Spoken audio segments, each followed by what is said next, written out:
지난 시간에 이제 세 가지를 우리가 했어요.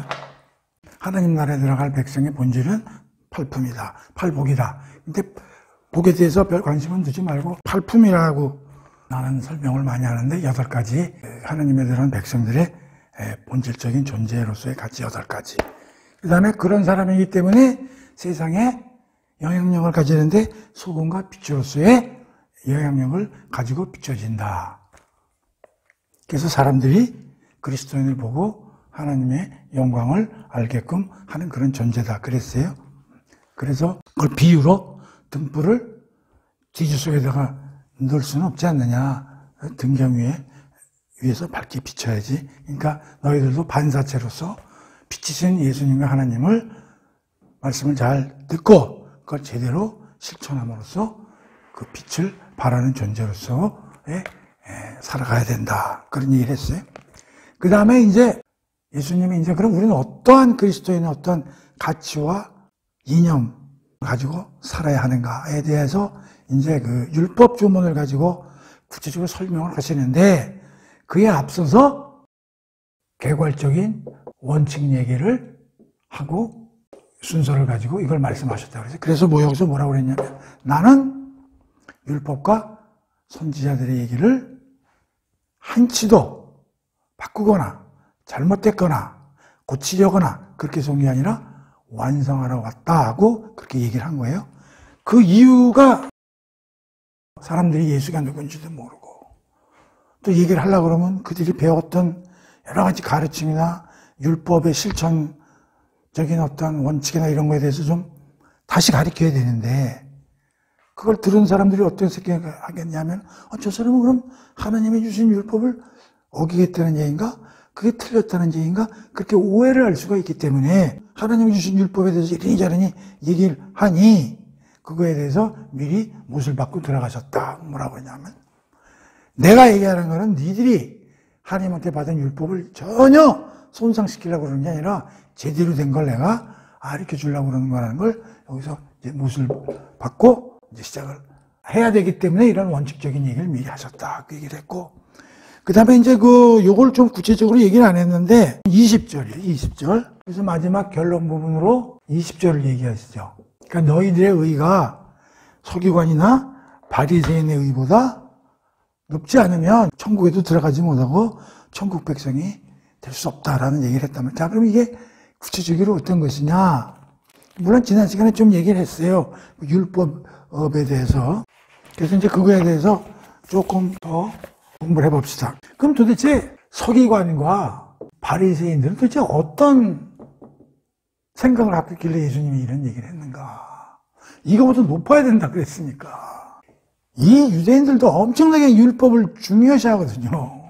그리고 뭐 심지어 모시듯이 하거든요. 그리고 자기들 나름대로는 엄청나게 제대로 되고 실천하고 있다고 생각하는 사람들인데 거기다 대고 앞으로 이제 막 예수님이 잘못했으면 이제 지적할 텐데 그게 앞서서 이제 이런 얘기를 하는 거예요. 서기관과 바리새인들이 생각하는 것보다 니들이 넘어서야 된다. 그럼 도대체 얘네들이 어떤 생각을 가지고 생활하기에 예수님이 이런 얘기를 하셨는가? 근데 이거는 이제 마태복음에 잘 나타나 있는 거예요. 마태복음 23장 뒤에 부분에 나오지만 마태복음 23장에서 예수님이 이제 뭐라고 그러냐면 첫 번째 내가 여기다 정리를 옛날에 해놓은 게 있어. 니들은 그 율법이나 하나님의 말씀을 마음의 중에 마음의 내용, 마음의 종교가 아니라 외적이요 형식적으로 받아들였다. 다시 말하면 하나님의 율법이나 이런 걸 그게 무엇을 의미하는지 본질을 제대로 알고 실천하려고 그런 게 아니라 외적이고 형식적으로 받아들이는 삶을 살았다라고 예수님이 지적을 하시는 거예요. 그냥 그 문귀 해석해가지고 내가 이걸 지켜야지. 두 번째는 도덕보다는 의식에 더 관심을 의식이라는 거는 형식을 얘기하는 거예요. 우리 안에 머리 생각이 아니라 형식. 이거를 맞춰야지. 이걸 해야지. 제사 잘 지내야지. 제사 지낼 때도 제사의 본질을 알고 지내는 게 아니라 거기에 문귀 해석이 어떻게 해야지. 이런 규칙. 그런 데 치중을 해서 했다는 거예요. 그래서 이제 마태복음에 보면 이제 그런 게 나와. 제사는 열심히 지내야 되잖아. 근데 제사 지내는 것도 여러 개가 있거든. 월삭도 있고, 뭐, 안식일 제사도 있고. 근데 자기 부모가 배가 고파서 먹을 게 없는데 그 부모 보양할 것도 빼들러가지고 제사상에다가 올리고 이러는 거야. 그런 걸 지사는 아니 도대체 부모님 먹여 살리는 게 중요하지. 하나님한테 제사 드리는 것도 중요하지만 그걸 갖다가 훑어가지고 내가 그걸 보면서 요새 이런 게 그 직구석에 먹을 것 없으면서 그 11조 갖다 계속 그 교회에 갖다가 뭐 있어서 갖다 주는 게 뭐 어쩌겠어요. 근데 오버해가지고 그것도 문제라는 거야. 예를 들면 그런 거죠. 세 번째는 그들 자신과 그들의 의에 선수에 관심을 가졌다는 거예요. 이게 뭐냐면 율법은 하나님이 주셨으니까 그 하나님이 왜 이걸 주셨는가 그걸 잘 생각해보고 그대로 실천하라고 이런 삶을 살아야 되는데 이 형식에 치우치다 보니까 자기가 뿌듯한 거야. 자기는 어려움에도 불구하고 자기 아버지의 줄 곡식마저도 내가 갖다가 하나님 때 올렸으니 내가 얼마나 하나님이 보시 기특해 하시는가 나를. 그리고 나는 이렇게 가정에 충실하고 하나님한테 이렇게 충실하게 사니 하나님이 날 복을 주실까. 그러면서 자기가 스스로 자랑스러운 거야. 이게 의야. 그들의 의. 나는 이렇게 잘 지키는 사람이야. 그러니까 안 지키는 사람 보고 뭐라 그래? 의시되는 거지. 나는 이렇게 완벽한 사람이야. 그러니까 이 형식주의에 빠지면 예수님이 뭘 지탄하시는 거예요? 율법주의. 그렇죠. 율법주의에 빠지면 이렇게 되는 거예요. 이렇게 되는 거. 그래서 율법주의에 빠지면 어떻게 되냐면 남들을 정죄. 정죄하는 거예요. 봐가지고 자기하고 비교해가지고 시원치 않은 자기가 웃기는 이런 짓을 하는 거지. 그래가지고 13장이 다 이런 거에 대해서 예수님이 얘기하신 거라. 그래서 예수님이 뭐라고 그래? 이 독사의 자식들아, 회칠한 무덤 같은 놈들아, 속과 겉이 틀린 놈들 이렇게 얘기하는 거죠. 겉으로 보면 하나님을 대단히 이해하는 것 같지만 속을 들여다보면 하나님을 위한 게 자기의 의로움, 형식을 잘 지켜서 자기가 대단한 놈이라는 걸 보여주기 위한 데서 치중하고 있다. 이제 그렇게 되는 거란 말이에요. 그래서 예수님은 그런 거예요. 이따오식으로 살면 안 된다. 팔품을 가진 사람은 이렇게 사는 사람이 아니다. 라는 거를 얘기해 주겠죠. 이걸 보면서, 그거 뭐, 하나님 나라 가려면 대단히 의로움이 뭐, 레벨이 높아야 된다. 그런 게 아니고, 이 주의에 빠지지 않고, 팔품을 잘 생각하고, 그런 마음으로 살면, 그게 곧, 서기관과 바리새인의 의를 넘는 거다. 다시 말하면, 하나님 나라에 들어가려면 서기관과 바리새인의 의보다 높아져야 된다는 뜻이 어떤 의미인가? 제발 율법주의에 빠지지 말아라. 그런 뜻이다라는 걸 이해를 하면 되죠. 자, 그리고 이제 율법주의에 빠진 놈들이 어떻게 하나님의 율법을 해석했고 그것이 어떻게 잘못됐는지를 이제 실예로 하나하나 오늘부터 예수님이 말씀하신다고 6가지를 말씀하실 거예요. 첫 번째 뭐예요? 노아지. 여긴 노하지 말라고 나왔지만 이제 살인하지 말라. 이제 여기서부터 이제 6가지가 이제 나오는 거예요. 그 6가지가 뭐냐면 살인하지 말라. 그 다음에 간음하지 말라. 그 다음에 세 번째는 이혼 문제. 그 다음에 맹세에 관한 문제. 그 다음에 그 적대자들에 대한 어떻게 해야 되는가. 그 다음에 사랑, 이웃사랑은 어떻게 해야 되는가. 그런 거에 대해서 이제 예수님이 하나하나 말씀하시는데 오늘은 5장 마태복음 5장 21절에서 26절 읽어볼게요. 옛사람에게 말한 바 살인하지 말라. 누구든지 살인하면 심판을 받게 되리라 하였다는 것을 너희가 들었으나 나는 너희에게 이르노니 형제에게 노하는 자마다 심판을 받게 되고 형제를 대하여 라라 하는 자는 공회에 잡혀가게 되고 미련한 놈이라 하는 자는 지옥불에 들어가게 되리라. 그러므로 예물을 제단에 드리려다가 거기서 내 형제들에게 원망 들을 만한 일이 생각나거든. 예물을 제단에 앞에 두고 먼저 가서 형제와 화목하고 그 후에 와서 예물을 드려라. 너를 고발하는 자와 함께 길을 갈 때에 급히 사화하라. 그 고발하는 자가 너를 재판관에게 내어주고 재판관이 옥리에게 내어주어 옥에 가둘까 염려되노라.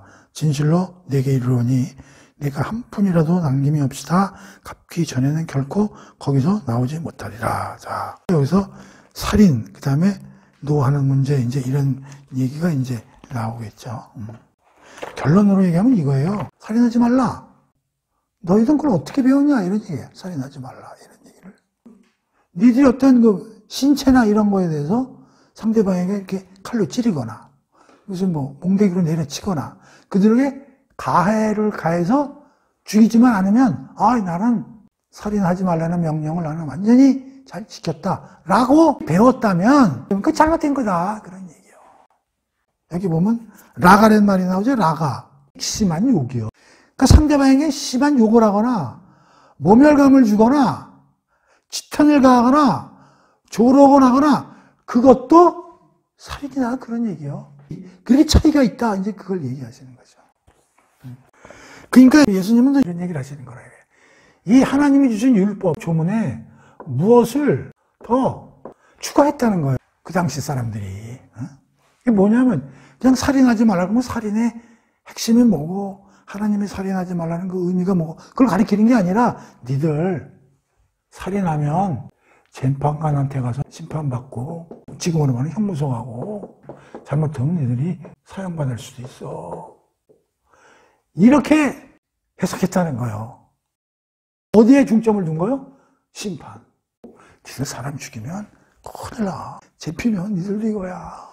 그런데 출애굽기 20장에 보면 이제 십계명이 나올 텐데 13절 보면 너희는 살인하지 말라.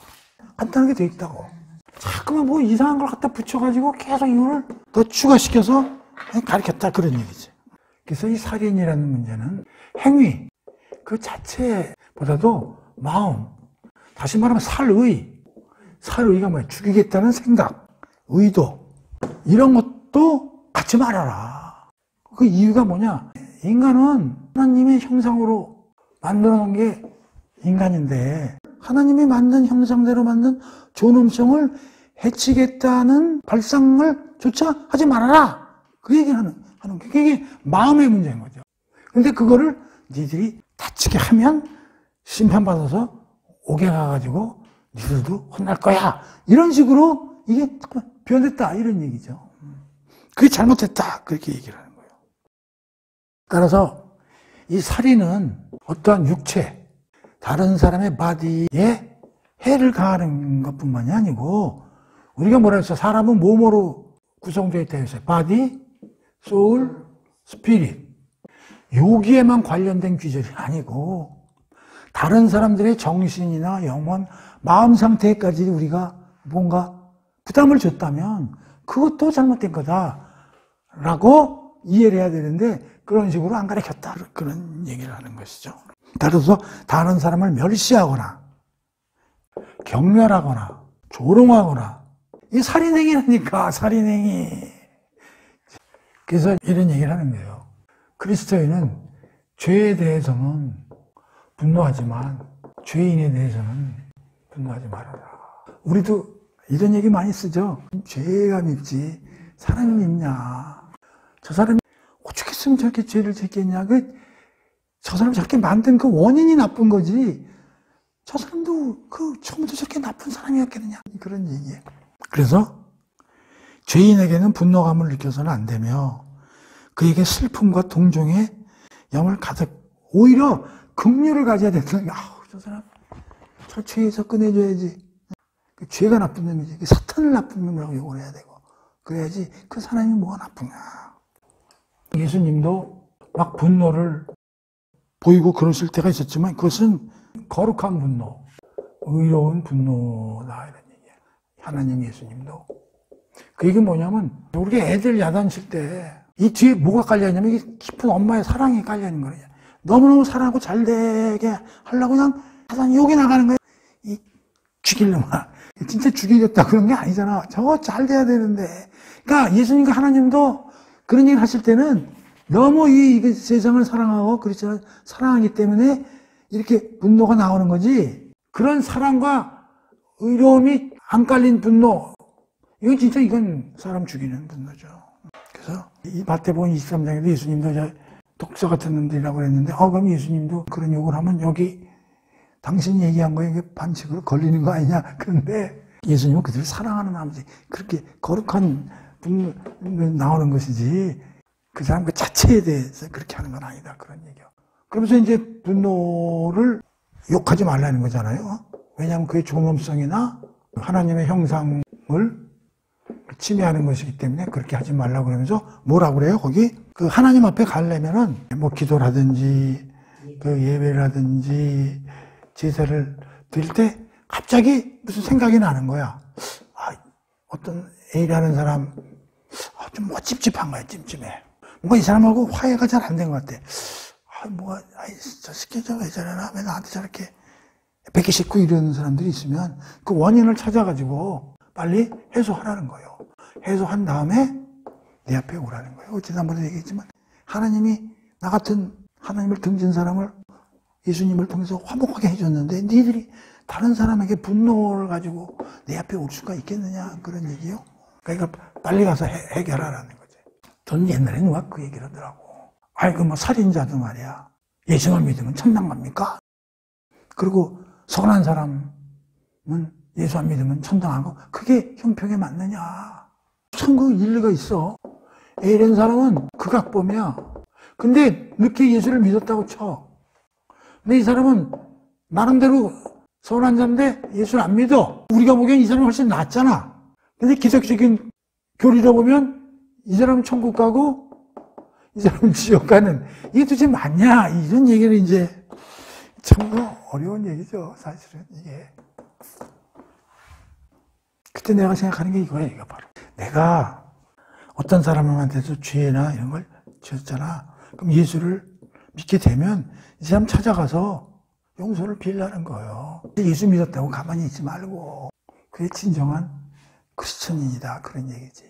뭐 다 일일이 조그만한 것까지 다 찾아갈 수는 없지만 큰 범죄를 저질렀다면 어떻게 가서 내가 그 당시에 내 눈이 뒤집혀서 이렇게 큰 일을 저질렀는데 이제 나는 하나님 믿고 예수 믿고 사람이 개과천선해서 뉴버스 거듭났습니다. 네, 그동안에 피해 준 거, 정신적인 피해 이런 거 죄송합니다 라고 하라는 거예요. 그리고 하나님 앞에 나타나라 그런 얘기예요. 밥 먹다가 누가 이런 질문을 해가지고 이걸 어떻게 이 조문이 이게 떠올라가지고 답을 해주는 적이 있어요. 그러니까 여러분들도 뭐 누구 이렇게 찝찝한 사람이 있으면 먼저 가서 털어버리라고. 나는 잘못했다고 했는데 그 사람이 안 받아주면 어떡하냐. 그거 어쩌겠어. 그러나 나는 필요가 그런 거야. 네? 미안하다. 자, 그 다음에 27절부터 여기에 보면은 27절부터 32절까지인데 이 구절이 좀 애매해요. 간음 얘기가 나왔다가요 이혼으로 또 접어들어가. 한번 봅시다. 간음하지 말라 하였다는 것을 너희가 들었으나 너희들 잘못 또 해서 살고 있다는 얘기죠. 나는 너희에게 이르노니 음욕을 품고 여자를 보는 자마다 마음에 이미 간음하였느니라. 그렇게 놓고 또 어려운 말이 나와. 만일 갑자기 네 오른눈이 너로 실족하게 하거든 빼버리고 네 백체 중에 하나가 없어지고 온몸이 지옥에 던져지지 않는 것이 유익하며 만일 네 오른손이 너로 실족하게 하거든 찍어내버리라. 네 백체 중 하나가 없어지고 온몸이 지옥에 던져지지 않는 것이 유익하니라. 그러고 나서 또 일렀으되 누구든지 아내를 버리려거든 이혼정서를 줄 것이라 하였으나 나는 너에게 이르노니 누구든지 음행한 이유 없이 아내를 버리면 이는 그로 간음하게 하며 또 누구든지 버림받은 여자에게 장가지는 자로 간음함이라. 자, 그래서 이게 굉장히 어려운 게요. 여기 간음이 나왔다가요. 갑자기 눈, 몸, 뭐 이런 얘기가 나왔다가 다시 이혼으로 나와요. 이게 연결이 잘 안 돼요. 사실 이게 어렵다고. 그래서 이거를 한 통으로 해석하는 사람도 있고요. 이걸 좀 둘로 한번 나눠보는 게 좋을 것 같아요. 어디서부터 어떻게 나누냐면 27절에서 30까지 하고요. 이혼만 별도로 해서 31부터 32까지. 요거는 간음 문제, 요것은 이혼 문제. 근데 이제 간음과 이혼 중간에 뭐가 들어갔냐면 갑자기 눈을 빼든지 무슨 뭐 팔을 잘라버리고 뭐 이런 어마무시한 얘기가 나오거든. 그래서 야 이걸 어떻게 해석을 해야 되느냐 굉장히 어려운데, 그래서 나는 이혼은 가정 문제잖아요. 간음도 이혼하고 연결이 되기 때문에 이걸 통으로 해석하는 사람도 있는데 할 수 있어요. 뭐 틀린 건 아닌데, 이러다 보면 여기 이제 죄라는 문제에 대해서 조금 이제 공부하는데 좀 이게 좀 빠질 문제가 있어서 이걸 두 개로 나눠서 공부를 해보겠습니다. 이렇게. 그래서 이혼은 이혼대로 공부를 하고, 요 간음은 간음대로 공부를 하고, 오케이? 우선 요 이혼 문제. 교회에서는 이혼 얘기 잘 안 해요.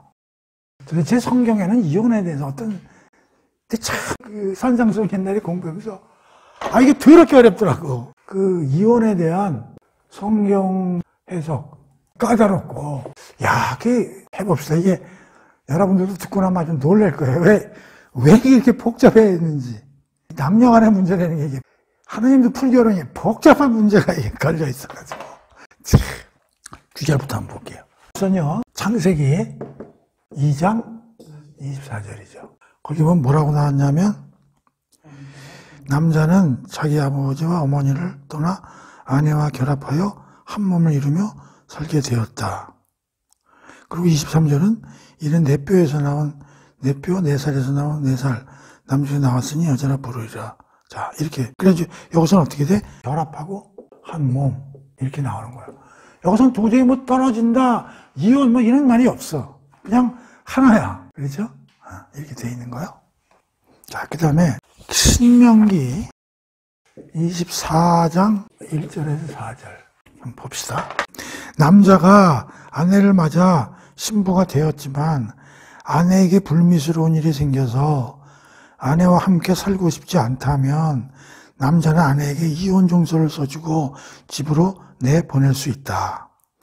여자가 집을 떠난 후에는 다른 남자에게 다시 시집을 갔는데 두 번째 남편도 그 여자가 마음에 들지 않아 이혼 증서를 써주고 자기 집에서 내보냈거나 또는 두 번째 남편이 죽게 되는 경우 애초에 그 여자와 이혼한 첫 번째 남편은 그 여자를 다시 아내로 맞아들여서는 안 된다. 이는 주께서 보시기에 가증스러운 일이기 때문이다. 하나님께서 여러분에게 유산으로 주시는 땅을 죄악으로 문드리지 말라. 자, 그러면 오케이, 여기서는 이혼이 가능하게 돼 있죠. 근데 조건이 뭐냐면 뭘 써줘야 돼요? 이혼 증서를 써야 되죠. 근데 사유가 뭐로 돼 있어요?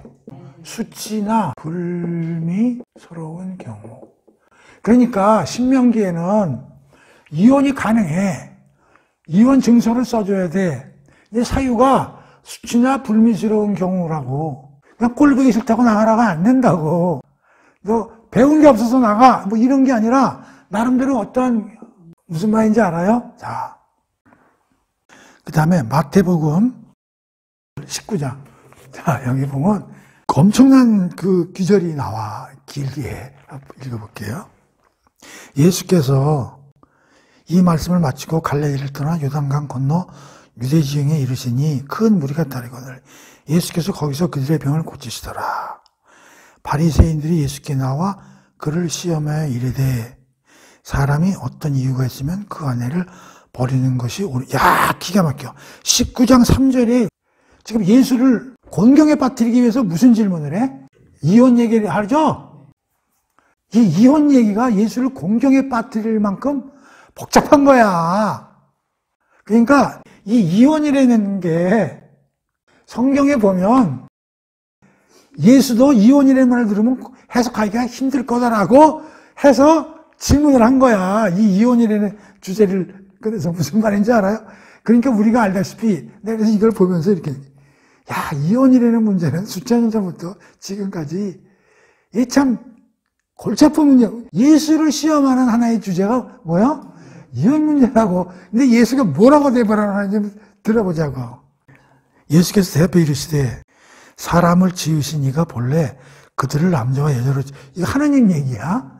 하나님이 남자 여자를 만들으셨는데 그러므로 사람이 그 부모를 떠나서 아내에게 합하여 그 둘이 이거야, 이거. 이 둘이 해서 한 몸이 될지니 하신 것을 니들이 모르냐? 그런 얘기예요. 오케이? 그런즉 이제 둘이 아니요 한 몸이니 그러므로 하나님이 짝지어 주신 것을 사람이 나누지 못할지니라 하시니라. 자, 지금 예수가 지금 뭐라고 얘기를 하냐면 1. 하나님이 만드셨는데 나누지 못한다. 딱 예수님이 못을 박아. 그러니까 창세기 2장 24절에서는 뭐야? 떨어질 수 있다 없다? 없다. 그 얘기야.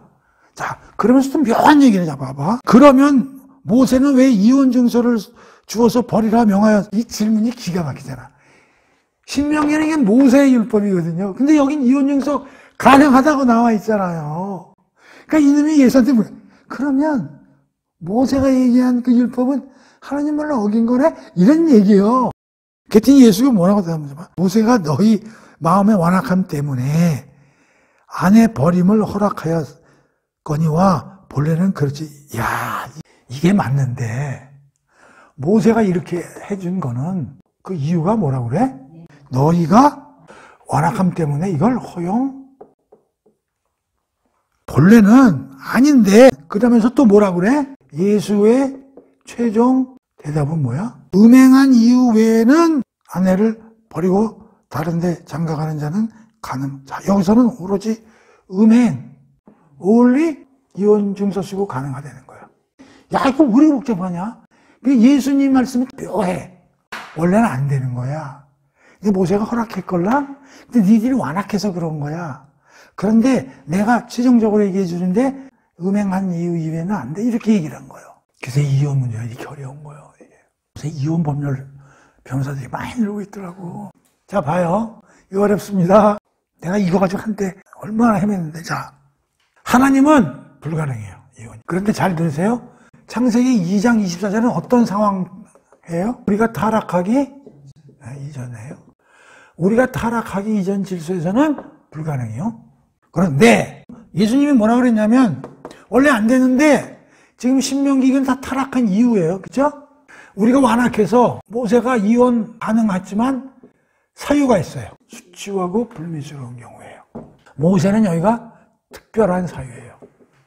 그런데 이 해석을 그 당시 사람들이 모세의 율법, 이 조항을 어떻게 해석했냐면 율법을 해석하는 사람들도 그 당시에도 여러 파들이 있는 거야. 그 유대인에도. 우리나라도 법이 하나 있잖아요. 민법이나 형법이 있어도 법학 교수들 중에서도 소수설, 다수설 막 해석하는데 여러 가지 다른 게 있다고. 똑같은 거야. 그래서 이 당시에 내가 이렇게 자료를 살펴보니까 뭐 학파들이 이제 여럿이 있는 거예요. 특히 샴마이 학파, 시셀 학파 이렇게 이제 그 여러 가지 학파들이 있는데 그 중에서 이걸 좁게 해석하는 사람들도 있지만 이 사유를 아주 폭넓게 허용해서 실천하는 사례가 대부분이었다 이런 얘기예요. 그러니까 이 당시에 어떤 문제가 발생했냐면 여기선 분명히 모세가 특별한 사유로 못을 박았는데 수치나 불미스러움 이거를 넓게 해석해가지고 그냥 남자 살기 싫으면 그냥 이혼 용서 하나 칙 써놓고 너 나가 그럼 끝나는 거예요. 그게 세상의 풍조였다 이런 얘기예요. 그러니까 예수님이 여기서 뭐라고 그러셨냐면은 예수님이 시험하려고 그러는 애들은 그냥 딱 웃어서 얘기한 게 뭐냐면 자 창조 질서 전에는 불가능이다. 그런데 니들이 타락했고 니들이 특히 남녀 관계에서 엉망진창으로 살아서 모세가 그나마 특별한 경우로 한정을 해서 허용을 해줬다. 그런데 이제 내가 다시 설명해 줄 테니까 뭘로 한정하라고? 음행. 자, 그러면 다시 어떻게 됐어요? 사유를 극히 제한했죠. 다시 말하면 이 신명기 율법은 지금으로 말하면 임시법이었다. 그런 얘기, 임시조치법. 우리도 보통 임시조치법이 있어. 법 같은 거 보면 언제부터 언제까지 임시로 하는 거. 그러니까 모세도 가만히 보니까 본인도 하나님이 어떤 마음을 갖고 계신지를 알아. 근데 그대로 율법을 주려고 그러니까 개판 5분 전이거든 이게. 그러니까 도저히 그렇게 해가지고는 안 되는 거야. 그래서 이런 경우로 제안을 한 임시조치법으로 발동을 하고 운영을 한 거야. 근데 이 임시조치법도 이놈들이 더 넓게 해석을 해가지고 완전히 엉망으로 해가지고 이 모양 이 꼴로 운영을 된 거야. 그래서 예수가 와서 산상수훈도 하고 하나님의 아들이라고 그러니까 요 바리새인 일부가 예수를 공경에 처하려고. 왜냐하면 이게 공경에 처하게끔 돼 있잖아. 지금 이게 복잡하잖아. 자, 하나님 말은 이래. 모세율법은 이런데 또 현장에서는 또 넓게 해석해서 이지랄을 부르고 있어. 그러니 요걸로 질문을 하면 예수 너도 꼼짝없이 올무에 갇힐 거다 라고 얘기를 했더니 예수님이 다 얘기를 해보셔. 자, 이거 안 되게 돼 있는 거야. 그런데 모세가 허락했지? 그것은 임시조치법으로 니들이 완악해서 그렇게 된 거야. 그래서 내가 다시 한번 확실하게 해주는데 음행한 사실이 발견되는 데 한해서만 쫓아낼 수 있도록 해라. 자, 그러면 예수도 지금 누구와 말하고 틀린 거야? 하나님하고 틀린 거예요. 예수도. 그러니까 예수도 사실 이 얘기를 하고 싶었던 거야. 내가 보기에. 예수도 꼬라질 뿐이 개판인 거야.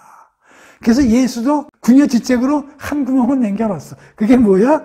음행이야. 왜 그러느냐?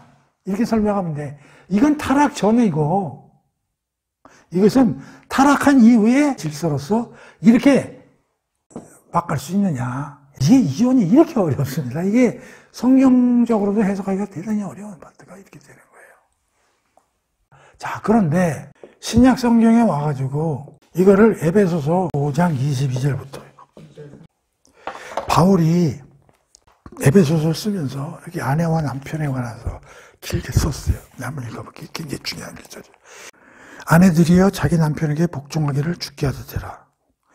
이는 남편이 아내의 머리됨이 그리스도께서 교회의 머리됨과 같음이니 그가 바로 몸의 구주시니라. 그러므로 교회가 그리스도에게 하듯 아내들도 범사에 자기 남편에게 복종할지라. 남편들아 아내 사랑하기를 그리스도께서 교회를 사랑하고 그 교회를 위하여 자신을 주신같이 하라.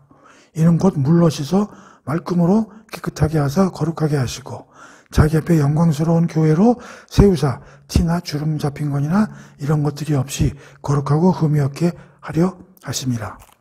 이와 같이 남편들도 자기 아내 사랑하기를 자기 자신과 같이 할지니 자기 아내를 사랑하는 자는 자기를 사랑하는 것이라. 누구든지 언제나 자기 육체를 미워하지 않고 오직 양육하며 보호하기를 그리스도께서 교회에 함과 같이 하나니 우리는 그 몸의 지체라. 그러므로 사람이 부모를 떠나 그의 아내와 합하여 그들이 한 육체가 될지니 이 비밀이 크도다.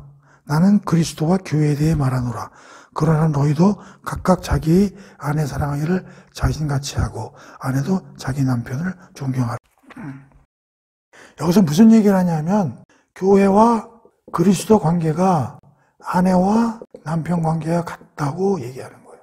그래서 기독교인들이 주로 목사를 갖다가 주례로 모셔가지고 결혼식 할 경우에 이걸 제일 많이 이용하는 귀절이 에베소서 5장 22절 33장이에요.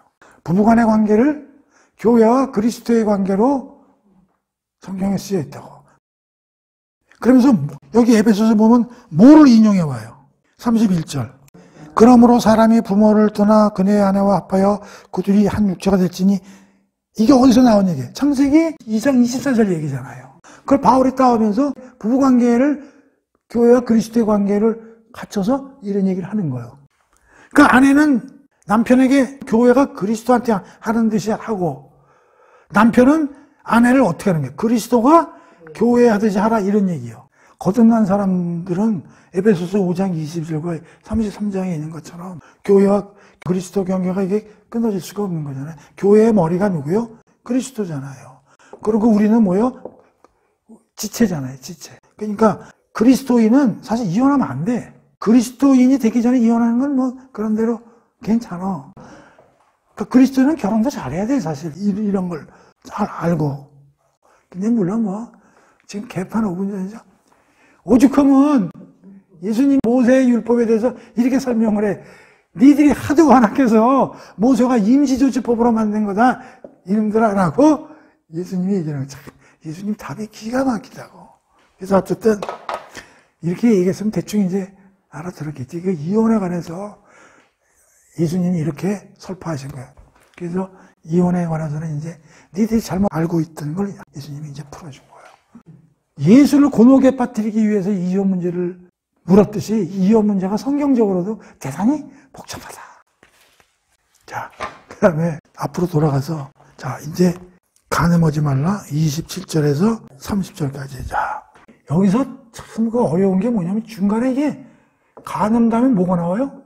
눈하고, 이게 나와서 이제 어려운 거죠. 자, 이거는 아시겠지? 자, 간음하지 말라 하였다는 것을 너희가 들었으니. 자, 아까 살인의 개념이 뭐라고 그랬어요? 육체적 지배가 아니라 살의. 간음도 마찬가지야. 그 마음이죠. 다시 말하면 두 개 다 뭐예요? 마음이 중요하다는 거 아니야. 행위가 중요한 게 아니라. 그러면서 눈과 몸이 나오니까 획하닥 하는 거야. 그 눈과 몸에서 뭐라고 썼어요? 오른 눈이 너를 실족하게 하거든 버리라는 거야. 눈 하나 빠지는 게 오히려 낫다는 거예요. 왜? 니들이 지옥에 던져지는 것보다는 눈 하나 없는 불구자가 낫다는 거예요. 또 내 오른손이 너를 잘못된 것으로 인도했다면 손을 찍어 버리라는 거예요. 자, 이게 무슨 소리예요? 결론을 내려봐. 예수님이 지금 주장하는 게 지금 뭘 주장하고 있어, 지금? 마음, 영혼, 가치, 이걸 중요시하고 있잖아, 지금. 뭐보다? 행위, 육체보다. 근데 여기서 눈하고 손은 마음, 영혼이요, 행위, 육체에 들어가는 거예요. 육체. 자, 그러니까 뭐냐? 육체적으로 불구자 되는 게 영혼으로 불구자 되는 것보다 낫다. 육체 불구자 되고 영혼이 깨끗한 게 낫지. 영혼이 불구자 되고 몸 튼튼해봐야 개똥이다, 이게요. 근데 우리는 성형을 어디다 들이해? 육체. 근데 예수님은 어디다 성형하라는 거예요, 지금? 마음, 정신을 성형수술하라고 그러는데 우리는 어디 성형수술을 해? 얼굴. 영적 불구자가 되면 죽어, 니네들. 손 하나 자르고 눈 하나 빼는 게 낫다니까, 이놈들아. 그 얘기하는 거예요. 무서운 얘기예요, 이게. 엄청난 얘기죠? 우리가 이제 이 마음이 있어. 뭐 영혼이라고 칩시다. 몸이 이렇게 있는데 인간은 두 가지 형태가 있을 수 있다고. 얘가 얘를 리드하는 사람이 있고요. A형이요. B형은 몸이 내 마음을 갖고 노는 거야. 대부분의 사람들이 이렇다고. 100%지 이게. 예를 들면 돈, 명예, 권력, 섹스. 야, 돈 벌고 싶어. 그래가지고 마음이 그리 통하는 거야. 근데 사실 보세요. 돈, 명예, 권력, 섹스는 나쁜 게 아닙니다. 잘 보세요. 이건 중립적이에요. 자꾸만 이건 나쁘다고 생각하면 돼. 돈이 왜 나쁩니까? 돈이 있어야 세상, 하나님이 돈을 그럼 돈을 없애야지. 하나님 돈 나쁘다는 얘기 한 적 없어요. 명예도 나쁠 게 없는 거예요.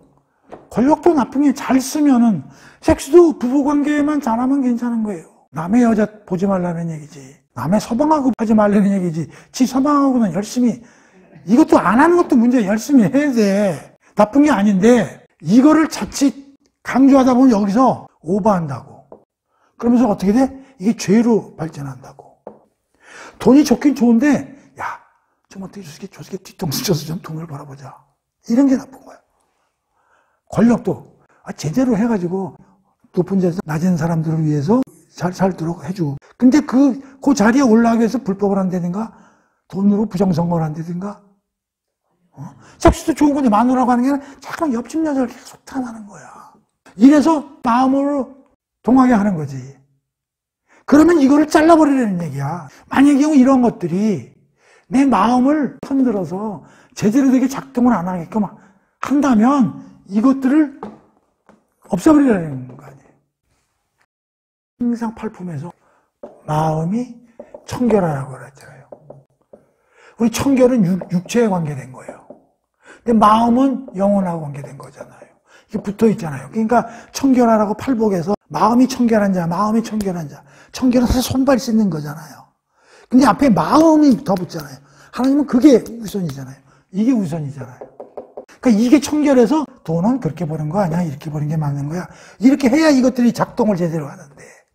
이게 마음이 청결하지 않고 이게 성형수술이 안 돼 있으면 얘가 이걸 갖고 놀기 때문에 이게 엉망진창이 되니까 여기서 얘기하는 거는 이거 단속해라. 이거 단속해라. 이게 자칫 이게 틀려지면 그 원인이 손발에 있다면 과감히 잘라버려라. 다시 말하면 손발을 이걸로 바꿔봐.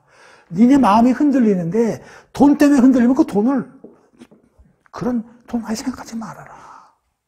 네가 자꾸 마음이 죄에 있는 마음으로 올려하는데 자꾸만 권력욕 때문에 그러면 아예 권력을 버려라. 이런 얘기예요. 이게 손발 대신. 자꾸만 네 손으로 지금 뭘 하고 싶어도 훔치고 싶으면 잘라버려라. 이런 얘기예요. 그러니까 이게 영적인 불구는 되면 안 된다. 차라리 육체적인 불구가 낫다. 영적인 불구가 되면서 육체적으로 건강한 건 이건 최악이다.